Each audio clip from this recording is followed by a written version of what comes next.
Haleluya! Sungguh, bermazmur bagi Allah kita itu baik, bahkan indah, dan layaklah memuji-muji itu. Tuhan membangun Yerusalem. Ia mengumpulkan orang-orang Israel yang tercerai-berai. Ia menyembuhkan orang-orang yang patah hati dan membalut luka-luka mereka. Ia menentukan jumlah bintang-bintang dan menyebut nama-nama semuanya. Besarlah Tuhan kita dan berlimpah kekuatan. Kebijaksanaannya tak terhingga. Tuhan menegakkan kembali orang-orang yang tertindas, tetapi merendahkan orang-orang fasik sampai ke bumi. Bernyanyilah bagi Tuhan dengan nyanyian syukur. Bermazmurlah bagi Allah kita dengan kecapi. Dia yang menutupi langit dengan awan-awan, yang menyediakan hujan bagi bumi, yang membuat gunung-gunung menumbuhkan rumput. Dia yang memberi makanan kepada hewan, kepada anak-anak burung gagak yang memanggil-manggil. Ia tidak suka kepada kegagahan kuda. Ia tidak senang kepada kaki laki-laki. Tuhan senang kepada orang-orang yang takut akan Dia, kepada orang-orang yang berharap akan kasih setia-Nya. Wahyu pasal 16. Ketujuh, malapetaka.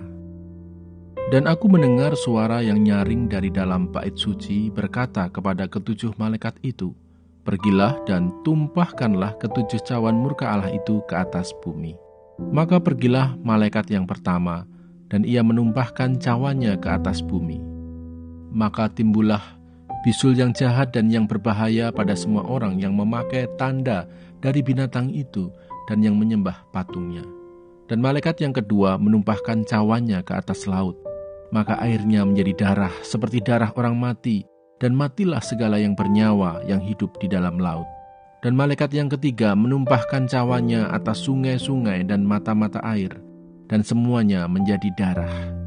Dan aku mendengar malaikat yang berkuasa atas air itu berkata, "Adil engkau, engkau yang ada dan yang sudah ada, engkau yang kudus, yang telah menjatuhkan hukuman ini, karena mereka telah menumpahkan darah orang-orang kudus dan para nabi. Engkau juga telah memberi mereka minum darah. Hal itu wajar bagi mereka." Dan aku mendengar mezbah itu berkata, "Ya Tuhan, Allah, yang maha kuasa, benar dan adil segala penghakiman-Mu." Dan malaikat yang keempat menumpahkan cawannya ke atas matahari, dan kepadanya diberi kuasa untuk menghanguskan manusia dengan api. Dan manusia dihanguskan oleh panas api yang dahsyat. Dan mereka yang menghujat nama Allah yang berkuasa atas malapetaka-malapetaka itu, dan mereka tidak bertobat untuk memuliakan Dia. Dan malaikat yang kelima menumpahkan cawannya ke atas tahta binatang itu, dan kerajaannya menjadi gelap. Dan mereka menggigit lidah mereka karena kesakitan. Dan mereka menghujat Allah yang di sorga karena kesakitan dan karena bisul mereka. Tetapi mereka tidak bertobat dari perbuatan-perbuatan mereka. Dan malaikat yang keenam menumpahkan cawannya ke atas sungai yang besar, sungai Efrat, lalu keringlah airnya, supaya siaplah jalan bagi raja-raja yang datang dari sebelah timur. Dan aku melihat dari mulut naga dan dari mulut binatang dan dari mulut nabi palsu itu keluar 3 roh najis yang menyerupai kata. Itulah roh-roh setan yang mengadakan perbuatan-perbuatan ajaib, dan mereka pergi mendapatkan raja-raja di seluruh dunia untuk mengumpulkan mereka guna peperangan pada hari besar, yaitu hari Allah yang Maha Kuasa. Lihatlah, aku datang seperti pencuri. Berbahagialah dia yang berjaga-jaga dan yang memperhatikan pakaiannya, supaya ia jangan berjalan dengan telanjang dan jangan kelihatan kemaluannya. Lalu ia mengumpulkan mereka di tempat yang dalam bahasa Ibrani disebut Harmagedon. Dan malaikat yang ketujuh menumpahkan cawannya ke angkasa, dan dari dalam bait suci kedengaranlah suara yang nyaring dari tahta itu, katanya, "Sudah terlaksana." Maka memancarlah kilat dan menderulah bunyi guruh, dan terjadilah gempa bumi yang dahsyat, seperti belum pernah terjadi sejak manusia ada di atas bumi. Begitu hebatnya gempa bumi itu. Lalu terbelahlah kota besar itu menjadi 3 bagian, dan runtuhlah kota-kota bangsa-bangsa yang tidak mengenal Allah. Maka teringatlah Allah akan Babel yang besar itu untuk memberikan kepadanya cawan yang penuh dengan anggur kegeraman murkanya. Dan semua pulau hilang lenyap dan tidak ditemukan lagi gunung-gunung. Dan hujan es besar seberat 100 pon jatuh dari langit menimpa manusia. Dan manusia menghujat Allah karena malapetaka hujan es itu, sebab malapetaka itu sangat dahsyat. Kitab Nehemia. Nehemia pasal 1. Doa Nehemia bagi orang Israel. Riwayat Nehemia bin Hakhalia. Pada bulan Kislev, tahun ke-20, ketika aku ada di Puri Susan, datanglah Hanani, salah seorang dari saudara-saudaraku, dengan beberapa orang dari Yehuda. Aku menanyakan mereka tentang orang-orang Yahudi yang terluput, yang terhindar dari penawanan, dan tentang Yerusalem. Kata mereka kepadaku, orang-orang yang masih tinggal di daerah sana, yang terhindar dari penawanan, ada dalam kesukaran besar dan dalam keadaan tercela. Tembok Yerusalem telah terbongkar dan pintu-pintu gerbangnya telah terbakar. Ketika aku dengar berita ini, duduklah aku menangis dan berkabung selama beberapa hari. Aku berpuasa dan berdoa ke hadirat Allah semesta langit. Kataku, ya Tuhan Allah semesta langit, Allah yang maha besar dan dahsyat, yang berpegang pada perjanjian dan kasih setianya terhadap orang yang kasih kepadanya, dan tetap mengikuti perintah-perintahnya. Berilah telingamu dan bukalah matamu, dan dengarkanlah doa hambamu yang sekarang kupanjatkan ke hadiratmu, siang dan malam bagi orang Israel. Hamba-hambamu itu dengan mengaku segala dosa yang kami orang Israel telah lakukan terhadapmu. Juga aku dan kaum keluargaku telah berbuat dosa. Kami telah sangat bersalah terhadapmu dan tidak mengikuti perintah-perintah, ketetapan-ketetapan, dan peraturan-peraturan yang telah kau perintahkan kepada Musa, hambamu itu. Ingatlah akan firman yang kau pesan kepada Musa, hambamu itu, yakni, bila kamu berubah setia, kamu akan kucerai-beraikan di antara bangsa-bangsa. Tetapi, bila kamu berbalik kepadaku, dan tetap mengikuti perintah-perintahku, serta melakukannya, maka sekalipun orang-orang buanganmu ada di ujung langit, akan kukumpulkan mereka kembali, dan kubawa ke tempat yang telah kupilih, untuk membuat namaku diam di sana. Bukankah mereka ini hamba-hambamu dan umatmu, yang telah kau bebaskan dengan kekuatanmu yang besar, dan dengan tanganmu yang kuat? Ya Tuhan, berilah telinga kepada doa hambamu ini, dan kepada doa hamba-hambamu, yang rela takut akan namamu. Dan biarlah hambamu berhasil hari ini dan mendapat belas kasihan dari orang ini. Ketika itu, aku ini juru minuman raja.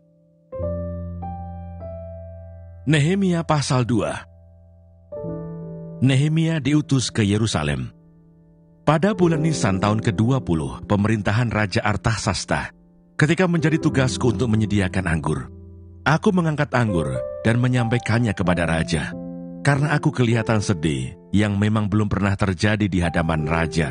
Bertanyalah ia kepadaku, mengapa mukamu muram, walaupun engkau tidak sakit? Engkau tentu sedih hati. Lalu aku menjadi sangat takut. Jawabku kepada raja, hiduplah raja untuk selamanya. Bagaimana mukaku tidak akan muram, kalau kota, tempat pekuburan nenek moyangku, telah menjadi reruntuhan, dan pintu-pintu gerbangnya habis dimakan api. Lalu kata raja kepadaku, jadi, apa yang kau inginkan? Maka aku berdoa kepada Allah semesta langit. Kemudian jawabku kepada raja, jika raja menganggap baik dan berkenan kepada hambamu ini, utuslah aku ke Yehuda, ke kota pekuburan nenek moyangku, supaya aku membangunnya kembali. Lalu bertanyalah raja kepadaku, sedang permaisuri duduk di sampingnya, berapa lama engkau dalam perjalanan, dan bilakah engkau kembali? Dan raja berkenan mengutus aku, sesudah aku menyebut suatu jangka waktu kepadanya. Berkatalah aku kepada raja, jika raja menganggap baik, berikanlah aku surat-surat bagi bupati-bupati di daerah seberang sungai Efrat, supaya mereka memperbolehkan aku, lalu sampai aku tiba di Yehuda. Pula sepucuk surat bagi Asaf, pengawas taman raja, supaya dia memberikan aku kayu untuk memasang balok-balok pada pintu-pintu gerbang di benteng bait suci, untuk tembok kota dan untuk rumah yang akan kudiami. Dan raja mengabulkan permintaanku itu. karena tangan Allahku yang murah melindungi aku. Maka datanglah aku kepada bupati-bupati di daerah seberang sungai Efrat, dan menyerahkan kepada mereka surat-surat raja. Dan raja menyuruh panglima-panglima perang, dan orang-orang berkuda menyertai aku. Ketika Sanbalat orang Horon dan Tobia, orang Amon, pelayan itu mendengar hal itu, mereka sangat kesal karena ada orang yang datang mengusahakan kesejahteraan orang Israel. Tekad untuk membangun kembali tembok Yerusalem. Maka tibalah aku di Yerusalem.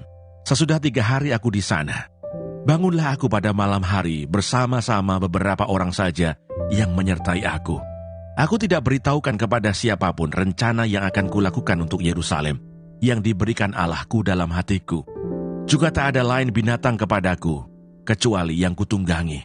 Demikianlah pada malam hari, aku keluar melalui pintu gerbang Lebak ke jurusan mata air ular naga dan pintu gerbang sampah. Aku menyelidiki dengan seksama tembok-tembok Yerusalem yang telah terbongkar dan pintu-pintu gerbangnya yang habis dimakan api. Lalu aku meneruskan perjalananku ke pintu gerbang mata air dan ke kolam raja. Karena binatang yang kutunggangi tidak dapat lalu di tempat itu, aku naik ke atas melalui wadi pada malam hari dan menyelidiki dengan seksama tembok itu. Kemudian aku kembali, lalu masuk melalui pintu gerbang Lebak. Demikianlah aku pulang. Para penguasa tidak tahu kemana aku telah pergi dan apa yang telah kulakukan, karena sampai kini aku belum memberitahukan apa-apa kepada orang Yahudi, baik kepada para imam maupun kepada para pemuka, kepada para penguasa dan para petugas lainnya. Berkatalah aku kepada mereka, "Kamu lihat kemalangan yang kita alami, yakni Yerusalem telah menjadi reruntuhan dan pintu-pintu gerbangnya telah terbakar. Mari kita bangun kembali tembok Yerusalem, supaya kita tidak lagi dicela." Ketika aku beritahukan kepada mereka betapa murahnya tangan Allahku yang melindungi aku, dan juga apa yang dikatakan raja kepadaku, berkatalah mereka, "Kami siap untuk membangun." Dan dengan sekuat tenaga, mereka mulai melakukan pekerjaan yang baik itu. Ketika Sanbalat, orang Horon, dan Tobia, orang Amon, pelayan itu, dan Geshem, orang Arab, mendengar itu, mereka mengolok-olokkan dan menghina kami. Kata mereka, "Apa yang kamu lakukan itu? Apa kamu mau berontak terhadap raja?" Aku menjawab mereka, kataku, "Allah semesta langit, dialah yang membuat kami berhasil. Kami, hamba-hambanya, telah siap untuk membangun, tetapi kamu tak punya bagian atau hak dan tidak akan diingat di Yerusalem."